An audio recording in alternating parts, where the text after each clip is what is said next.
Bonjour tout le monde, je vais vous apporter cet enseignement sur 6 clés pour comprendre et apprécier les prophètes de l'Ancien Testament. C'est dans mon cœur comme pasteur d'aider les gens à les motiver, à les équiper pour lire la Bible et mieux en bénéficier, être bénis, parce qu'on ne se le cachera pas des fois de lire l'Ancien Testament et lire les livres des prophètes.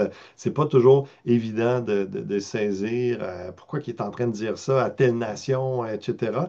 Donc, je vais vous enseigner quelques clés. Et puis, dernièrement, j'ai été dans toutes sortes d'études, de lectures. Au travers de la série actuelle qu'on a faite à l'Église Fusion.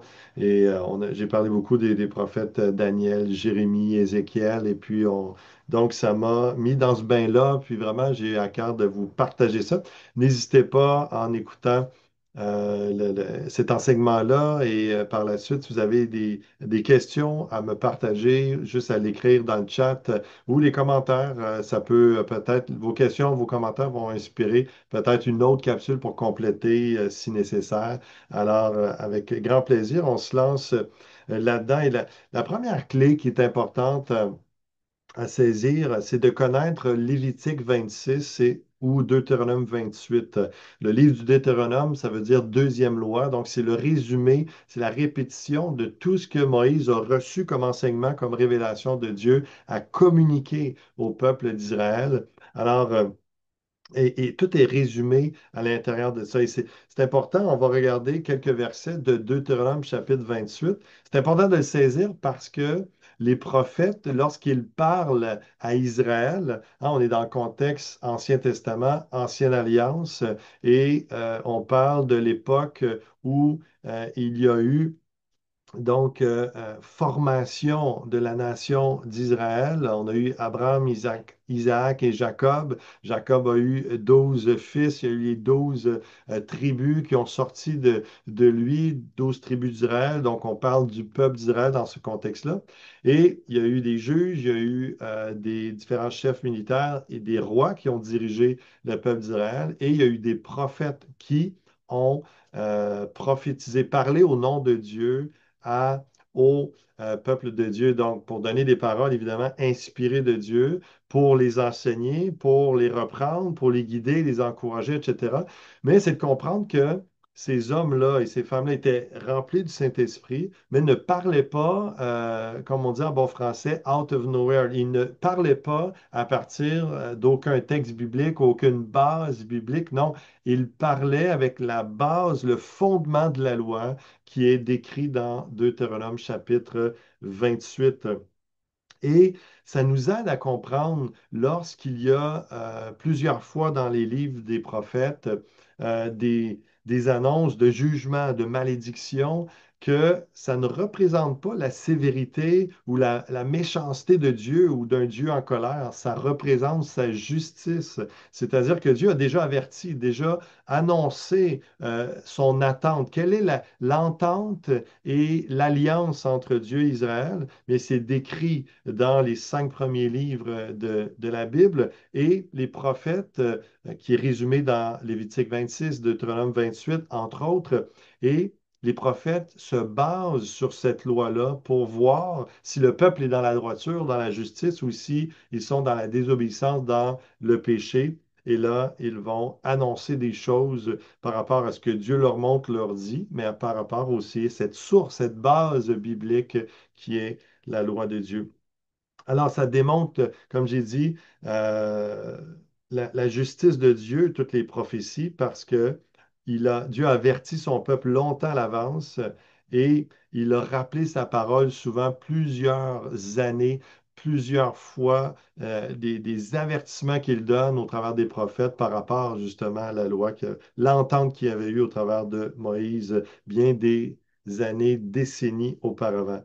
Donc, et ça démontre aussi les livres des prophètes et les prophéties, tout ce qui est le contenu de ça, le rappel de l'alliance et de l'attente de Dieu envers son peuple, ça démontre sa fidélité, sa compassion, parce que même lorsque son peuple est dans les plus graves des péchés et qu'ils sont dans les plus grandes conséquences, les plus grandes malédictions qui tombent sur eux à cause de leur faute, Dieu annonce toujours mais si vous vous repentez.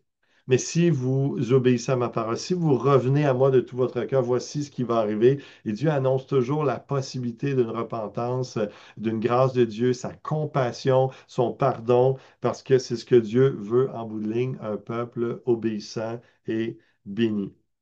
Alors, je vais vous donner un exemple. On va regarder quelques versets de Deutéronome 28. Donc, on est dans cette première clé pour bien comprendre les livres prophétiques dans la Bible. C'est de connaître Lévitique 26 ou, comme j'ai dit, c'est répété et résumé dans Deutéronome 28.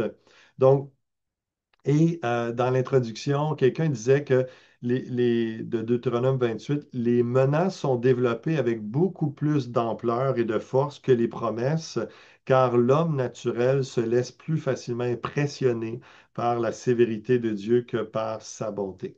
C'est plate à dire, mais c'est vrai souvent, et on le voit dans le chapitre 28 de Deutéronome, où est-ce que Dieu dit, mais si vous obéissez, voici les bénédictions qui vont arriver. Puis là, il en liste quelques-uns.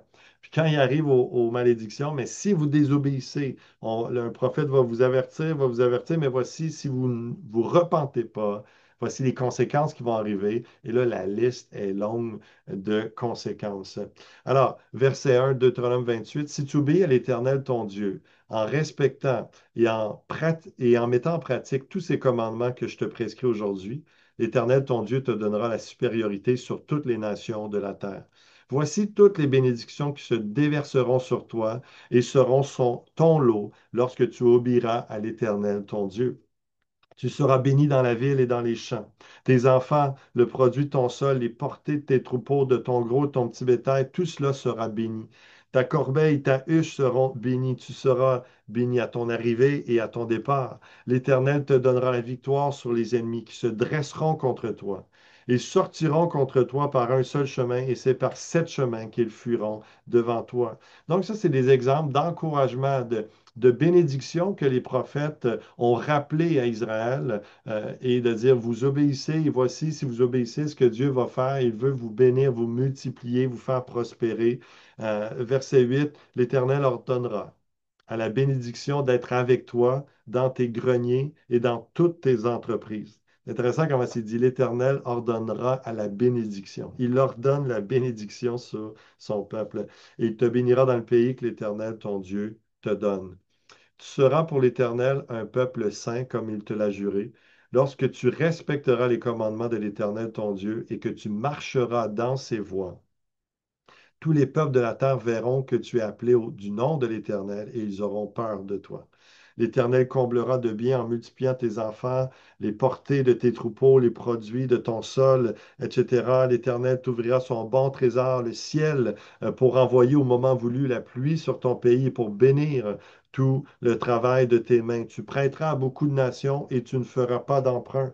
Hein, parce que l'endettement est une malédiction, c'est pas la bénédiction d'avoir plusieurs dettes, mais d'être en position de prêter de l'argent parce qu'on a cette grâce, cette bénédiction d'avoir plusieurs biens et de bien gérer ce que Dieu nous donne. L'Éternel fera de toi la tête et non la queue. Tu seras toujours en haut et jamais en bas. Lorsque tu obéiras aux commandements de l'Éternel, ton Dieu, que je te prescris aujourd'hui, pour que tu les respectes et les mettes en pratique. Et lorsque tu ne t'écarteras ni à droite ni à gauche de tous les commandements que je vous donne aujourd'hui pour suivre d'autres dieux et les servir.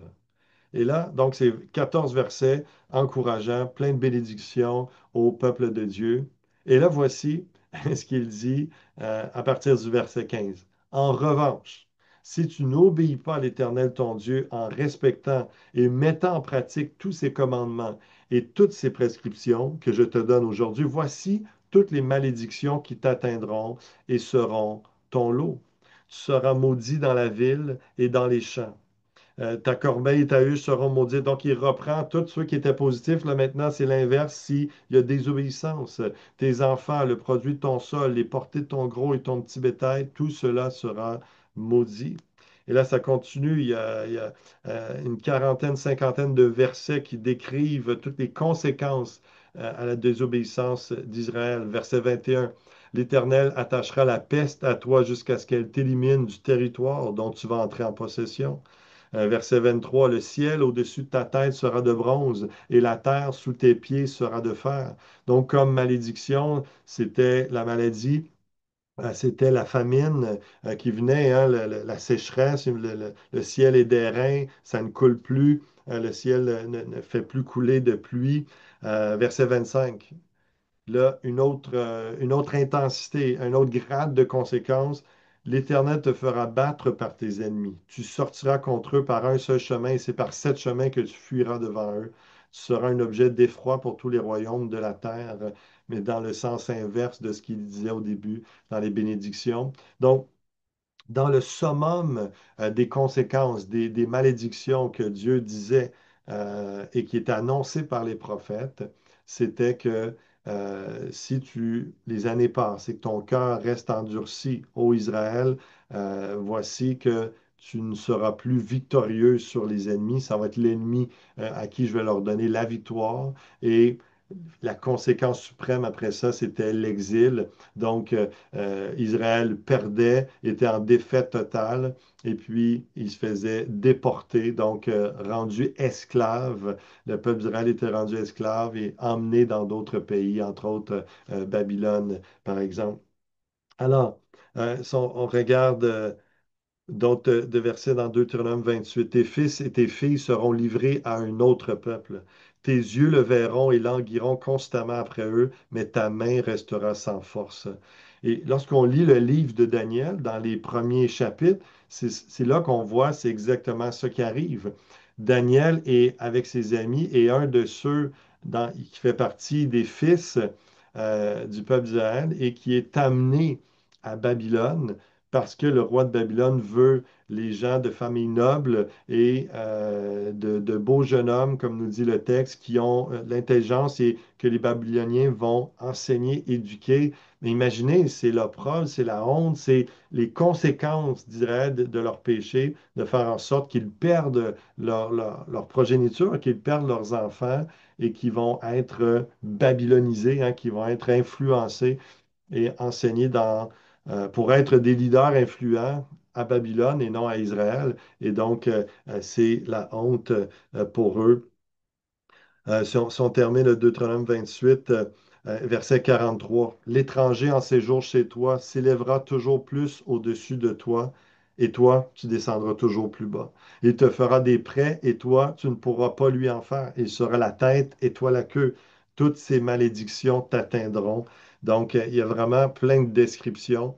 Et ça dit au verset 47, euh, pour n'avoir pas au milieu. Donc, les malédictions vont atteindre le peuple d'Israël. Pourquoi? Pour n'avoir pas, au milieu de l'abondance générale, servi l'Éternel ton Dieu avec joie et de bon cœur. Verset 49, l'Éternel fera partir de loin des extrémités de la terre une nation qui fondra sur toi d'un vol d'aigle. Ce sera une nation dont tu ne comprendras pas la langue. Verset 52, il t'assiégera dans toutes les villes jusqu'à ce que tes murailles tombent, ces hautes et fortes murailles dans lesquelles tu auras placé ta confiance sur tout ton territoire. Elle t'assiégera dans toutes tes villes, dans tout le pays que l'Éternel ton Dieu te donne. Et c'est là qu'on peut mieux saisir la conséquence qui arrive à Israël sous les prophètes Jérémie, Ézéchiel, Daniel, par exemple. Et que là, on a les livres d'Esdras et Néhémie qui nous parlent de reconstruction du temple et de la muraille, parce que la conséquence est arrivée. Les prophètes se sont basés sur Deutéronome 28, sur la loi de Dieu, sur l'alliance en Dieu et Israël. Il a annoncé les jugements à venir. Le peuple a resté endurci, ne s'est pas repenti, et les années ont, se sont suivis. Puis finalement, Babylone, par exemple, dans ce contexte-là, en 586, 587 avant Jésus-Christ, sont arrivés et puis ont vaincu Israël et ont déporté le peuple et ont détruit le temple, les murailles dans les années qui ont suivi. Donc, et c'est vraiment, ça nous aide à saisir le contexte et sur quelle base les prophètes prophétisent. Alors, je voulais vous partager ça comme première clé, connaître Lévitique 26 et Deutéronome 28 pour mieux saisir ce qui est dit et pourquoi c'est dit. Pourquoi c'est si intense? Pourquoi? Hein? Ben, à cause de ce qu'il y avait, à cause de l'entente et qu'Israël était censé être fidèle à cette alliance-là. En tout cas, Dieu, lui, il le reste fidèle pour les bénédictions comme pour les malédictions, dépendant le cas. Et ça finit en disant, Voici les paroles de l'alliance que l'Éternel ordonna à Moïse de conclure avec les Israélites dans le pays de Moab, en plus de l'alliance qu'il avait conclue avec eux à Horeb. Donc, tout, tout le résumé de la loi dans Deutéronome 28, c'est les paroles de l'alliance que l'Éternel avait conclue avec Israël. Alors, deuxième clé, c'est de se poser la question, quel est le contexte spirituel et historique du prophète et du peuple d'Israël? Donc, que vous soyez en train de lire Ésaïe, que vous soyez en train de lire les prophètes Agé et Habakkuk ou Malachie ou Daniel, etc. euh, Déjà, ça vous aide d'essayer de vous situer.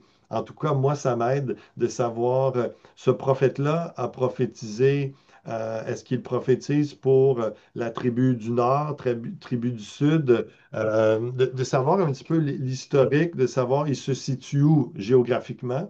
Aller sur Google Maps, aller faire des recherches. Si vous avez un visuel, ça vous aide de voir, OK, il était là. La plupart des livres bibliques nous donnent des descriptions assez précises pour savoir où était le prophète, il prophétisait à qui. Donc ça, c'est intéressant, puis de savoir, est-ce que le peuple est dans le péché? Donc évidemment, on est dans la liste des malédictions que le prophète est en train d'annoncer et que finalement le peuple va vivre à moins de repentance. Et si le peuple est dans dans l'obéissance, alors là, on est dans la liste des bénédictions. Fait que déjà, on sait pourquoi le prophète va dire telle chose, pourquoi le Saint-Esprit va dire à tel prophète de dire, OK, là, c'est le moment, j'en ai assez, Dieu dit, parle, et puis annonce ces choses. Donc, est-ce que le prophète parle pour bénir le peuple ou pour maudire selon l'entente de l'Alliance, selon Deutéronome 28? Est-ce que le peuple est dans l'obéissance ou la désobéissance? Et un autre guide historique, c'est de savoir est-ce que le peuple parle avant, pendant ou après l'exil? Donc, comme je vous ai parlé tantôt, il y a beaucoup de prophètes avant l'exil, autour de 786-87 avant Jésus-Christ, mais il y en a qui parlent pendant et après. Mais ça nous aide un peu à se situer dans l'histoire, parce que je vous rappelle, ce sont des vraies histoires. Ça s'est passé pour de vrai. Donc, il y a plein d'archéologie et d'histoires qui. Mais ça nous aide juste visuellement à savoir historiquement, OK, lui, il parle à peu près dans ces années-là. Et de savoir. Là, vous posez peut-être la question en ce moment, oui, mais comment je fais pour savoir?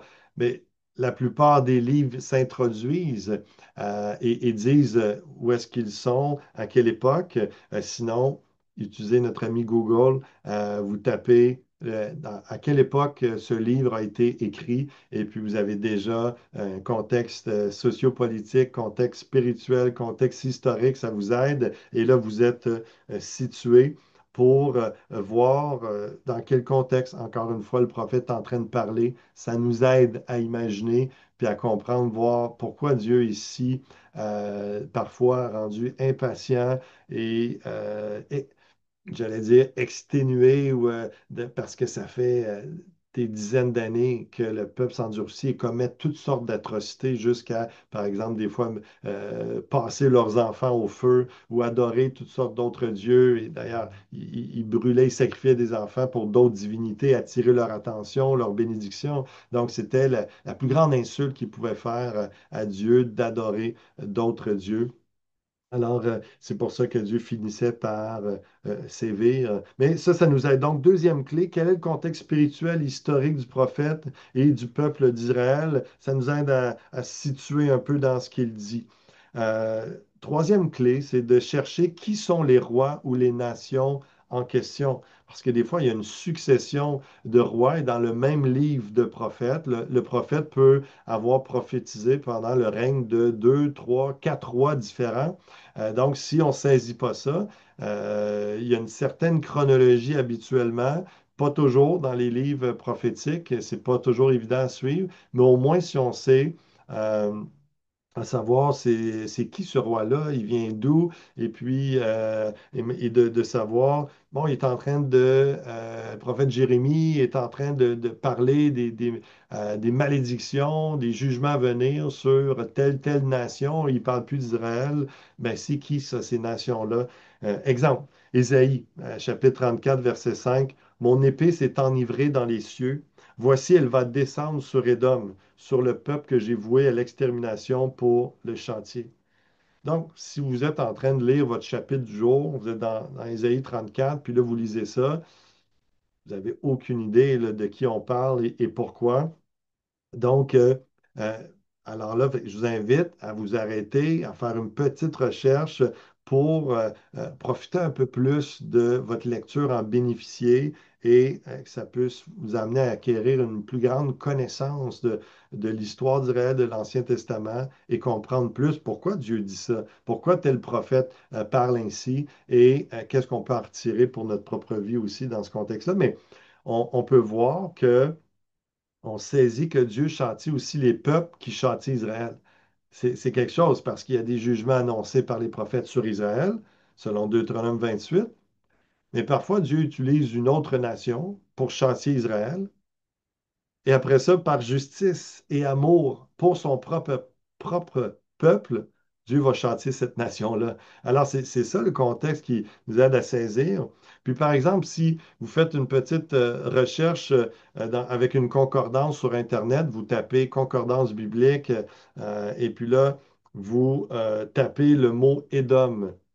Et vous allez trouver dans les premiers versets qui sortent, dans Genèse 25, verset 3, verset 30, Ésaü dit à Jacob, Laisse-moi, je te prie, manger de ce roux-là, car je suis fatigué. C'est pour cela qu'on a donné à Ésaü le nom d'Édom. Fait que là, Isaïe 34, 5 nous dit, Mon épée s'est enivrée dans les cieux, voici, elle va descendre sur Édom. Donc, il y a une annonce de châtiment sur Édom, mais c'est toujours plus intéressant, je trouve, de savoir ben, mettons, parce qu'on ne peut pas se rappeler par cœur tous les noms des peuples, les fils de qui, etc. Donc, mais là, Édom, de voir, c'est Isaü, celui qui a été, qui a vendu son droit d'aînesse pour un plat de lentilles, hein, le roux là en question, donné probablement à cause les lentilles étaient rouges, roux, et puis non seulement Ésaü, son nom veut dire velu, et là, on lui a donné un roux, un roux velu. C'est quand même tout que de traits caractéristiques. Bon, j'en dis pas plus, mais c'est pas surprenant que ce qui arrive avec les Édomites ne soit pas positif, parce que déjà là, on voit que le cœur d'Ésaü, le père des Édomites, hein, était pas celui qui était le plus pieux et qui n'est pas dans la lignée de bénédiction, comme son frère, c'était Jacob qui a été choisi. Et puis, donc déjà, ça nous place, je trouve, un peu plus en contexte, ça nous aide à saisir. Et puis, on peut, lorsque vous avez tapé Édom, dans le concordance. Vous pouvez tomber sur un autre verset, par exemple, comme Nombre 20, verset 18. Ça dit, Édom lui dit, en parlant au peuple d'Israël que Moïse conduit dans le désert vers la terre promise, Édom lui dit, Tu ne passeras point chez moi, sinon je sortirai à ta rencontre avec l'épée. Donc déjà, on voit qu'il y a une hostilité entre le peuple d'Édom et le peuple de Dieu.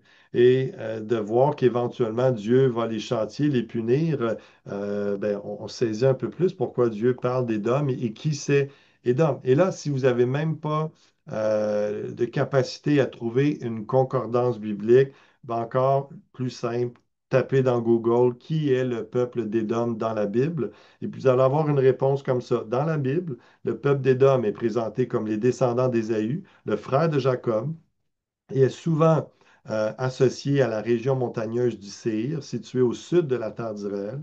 Ils sont décrits comme un peuple distinct d'Israël avec leur propre histoire, leur roi et leur conflit avec les Israélites. Donc, on voit que les Édomites sont des descendants dans la même famille, disons, pas des descendants directs, mais dans la même famille des Israélites, mais qui a eu une haine, une animosité, comme il y a eu une haine et une animosité entre les fondateurs, Ésaü et Jacob. Donc, La clé, troisième clé, c'est chercher qui sont les rois ou les nations en question. On sait un peu plus de quoi on parle et ça augmente la motivation et l'attention dans notre lecture et c'est plus facile de faire des liens d'un chapitre à l'autre. Quatrième clé, quelles sont les interprétations possibles des visions reçues? Parce que je reviens juste en arrière un instant. C'est la même chose dans l'apprentissage des langues étrangères. Imaginez que vous êtes en train d'apprendre une langue et puis que vous avez 20% de connaissance d'une langue, vous lisez un chapitre dans cette langue étrangère-là. C'est très difficile de comprendre le sens de ce qui est dit. La même chose dans la Bible, même si vous lisez en français, mais qu'énormément de mots et de références à des peuples, à une histoire, etc., que vous ne savez pas à quoi c'est relié, ben, c'est comme de lire en mandarin ou de lire dans une langue que vous ne connaissez pas ou que vous ne maîtrisez pas bien. Vous perdez plein de sens, plein de paroles que Dieu est en train de dire et qu'il veut aussi vous parler. Alors, d'aller chercher des définitions de mots et de nations, etc., nous aide à mieux saisir ce qui est dit. Quatrième clé, quelles sont les interprétations possibles des visions reçues? Parce qu'il y a certains prophètes qui racontent un peu l'histoire de tel roi d'Israël, de telles conséquences sur Israël, et va donner des jugements à venir, des promesses de bénédiction à venir, et parfois ils ont des visions, des révélations, et là ils nous racontent ça, et c'est très imagé, symbolique et très compliqué à saisir. Encore là, si vous avez un chapitre, deux chapitres, trois chapitres de vision, que vous êtes complètement perdu, vous ne bénéficiez pas de cela. Alors, je vous invite à lire le chapitre en question ou les chapitres et après ça, d'aller faire une recherche pour savoir c'est quoi l'interprétation possible des visions reçues. Parfois, il y a plus d'un sens à aller chercher, donc il n'y a pas juste une interprétation. Exemple, si on prend le livre d'Ézéchiel. Vous tapez sur Internet, sur notre fameux Google, quels sont, parce que vous pouvez avoir des commentaires bibliques en ligne, vous pouvez chercher des outils bibliques gratuits en ligne. Je vous encourage à le faire. Mais des fois, ce n'est pas tout le monde qui ont ça à portée de main, soit des commentaires bibliques dans leur bibliothèque papier ou en ligne, qui peut-être c'est compliqué pour vous, je ne sais pas, mais au moins, vous pouvez simplement essayer de trouver un résumé du contenu d'une vision sur Internet et souvent, vous pouvez la comparer avec d'autres recherches, mais je vous le dis, c'est vraiment aidant et ça va vous faciliter sans vous casser la tête pendant des heures de recherche, mais au moins vous situez.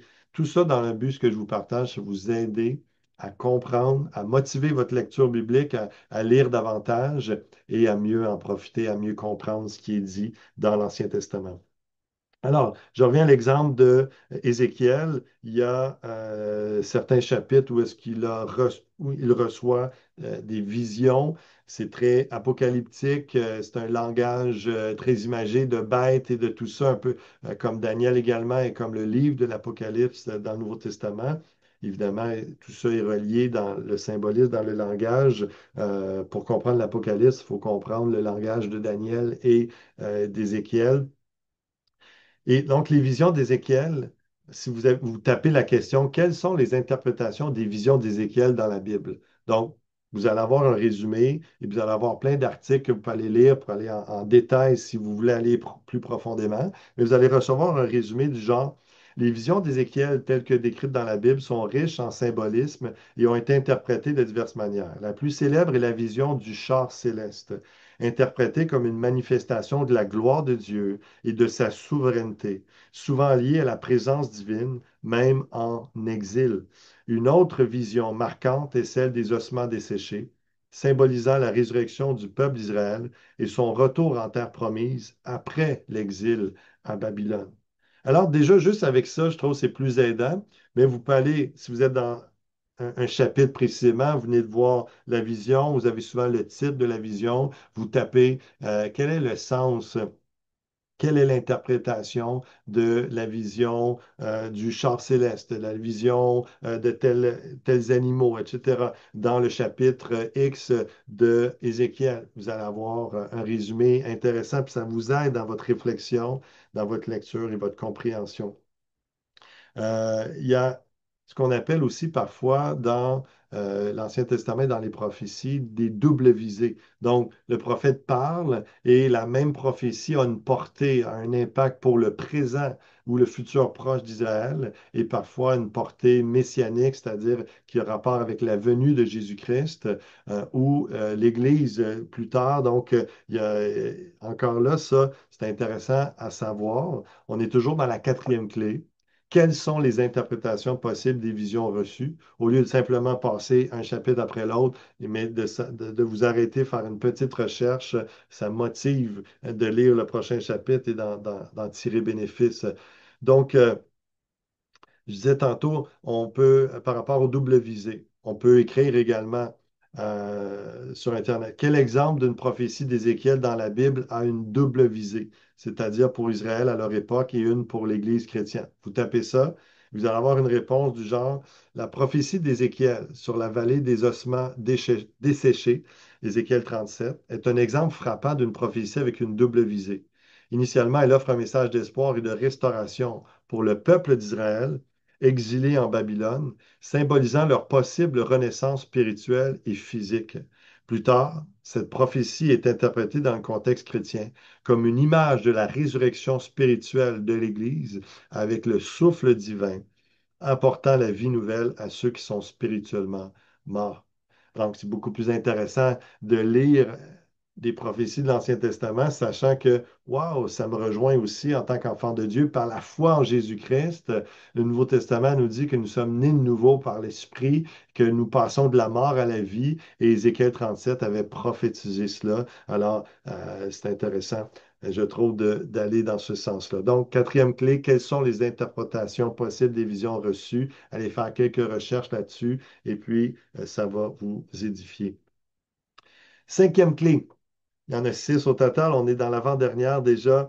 Cinquième clé, voir le Christ dans certaines prophéties. Donc, de comprendre que l'Ancien Testament a annoncé Jésus à plusieurs reprises. Ça aussi, c'est motivant, c'est bénissant pour notre foi chrétienne aujourd'hui. Alors, si vous êtes dans le livre de Daniel, par exemple, et puis vous tapez encore une fois sur Internet, ou si vous êtes dans les commentaires bibliques, vous pouvez aller faire les fouilles, des recherches. C'est bon aussi de comparer entre Internet, certains commentaires bibliques, certains outils bibliques en ligne. Donc, j'encourage, autant que vous êtes zélé, vous voulez aller plus profondément, à faire toutes sortes de recherches en ce sens.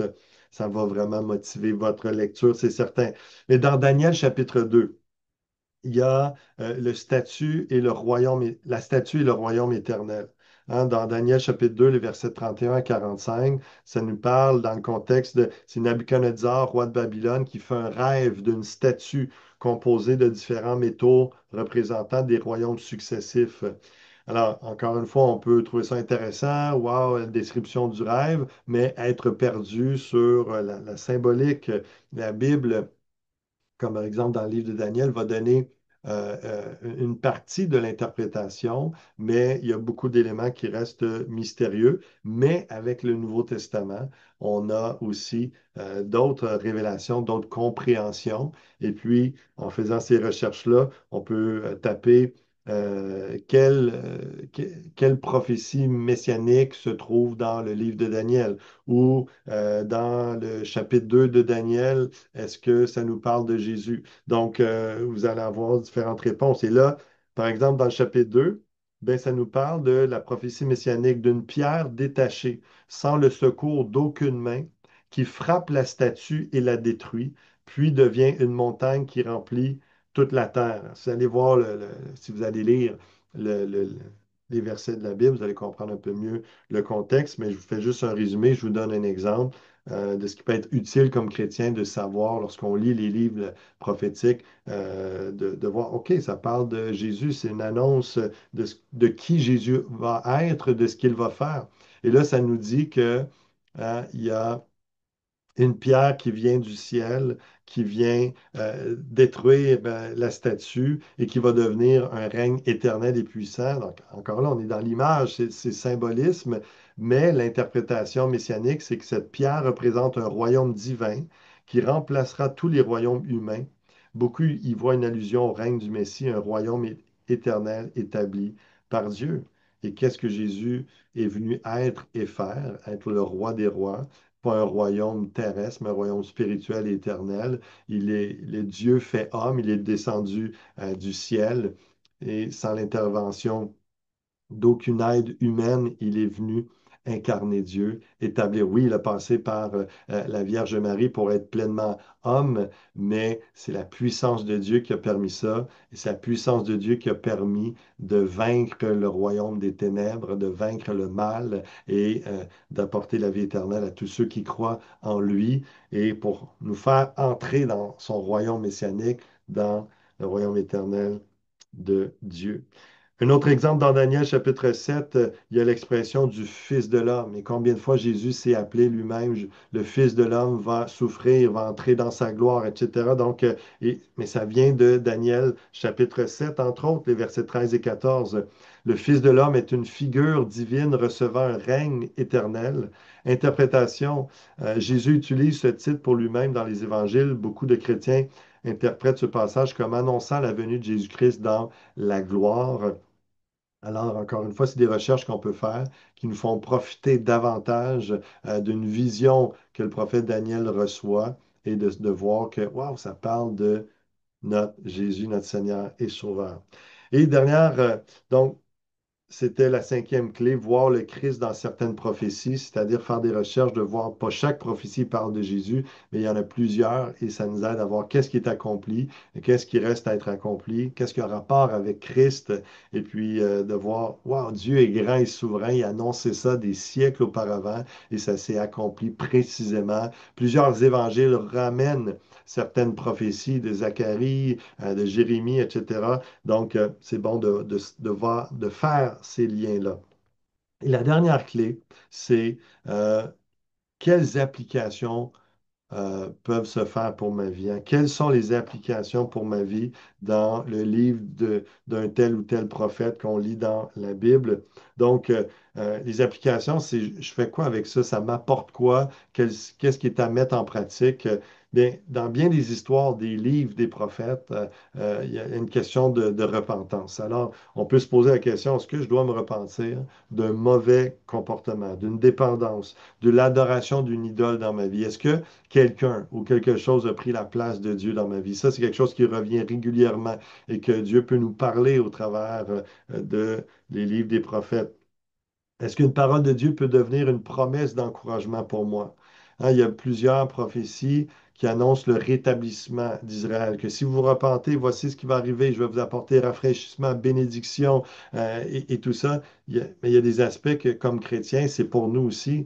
Il y a certaines prophéties qui font juste nous montrer le caractère de Dieu, son amour, sa compassion, sa fidélité. Et là, ça peut nous encourager à dire, wow, c'est pour moi. Et puis Dieu va vous parler, vous pouvez écrire cette parole. Et puis, dans un temps de difficulté, d'épreuve, vous rappelez que Dieu est là avec vous.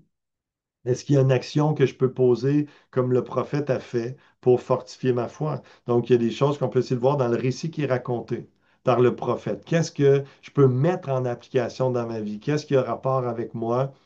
Qu'est-ce qui me touche? Des fois, il y a un chapitre, il n'y a rien qui va venir vous chercher, ça va être de l'instruction, mais l'autre chapitre, oh là, Dieu me parle. Oui, OK, ça, je dois corriger ça. Ça, je peux mettre ça dans l'application. Ah, je vais faire ce pas de foi, d'obéissance, comme le prophète a fait. Il a fait confiance à Dieu, je vais faire confiance à Dieu. Donc, on trouve comment l'histoire ou la prophétie peut s'appliquer à notre vie. On demande la direction de Dieu dans tout cela. Donc, c'est pour ça que vraiment, déjà, de commencer chacune de vos lectures, chacune de vos journées, dire Saint-Esprit, révèle-toi à moi, ouvre-moi les yeux, donne-moi l'intelligence, la sagesse pour comprendre ta parole. Alors, je conclue en rappelant les 6 clés pour comprendre et apprécier les prophètes de l'Ancien Testament. Connaître Lévitique 26, Deutéronome 28. Quelle est, deuxième clé, quel est le contexte spirituel et historique du prophète et du peuple d'Israël? Troisième clé, chercher qui sont les rois ou les nations en question. Quatrième clé, quelles sont les interprétations possibles des visions reçues. Cinquième clé, voir le Christ dans certaines prophéties. Et sixième clé, quelles applications sont pour ma vie. Alors, je répète, si vous avez des questions ou des commentaires sur ce qui a été partagé, ça me fera plaisir de vous lire.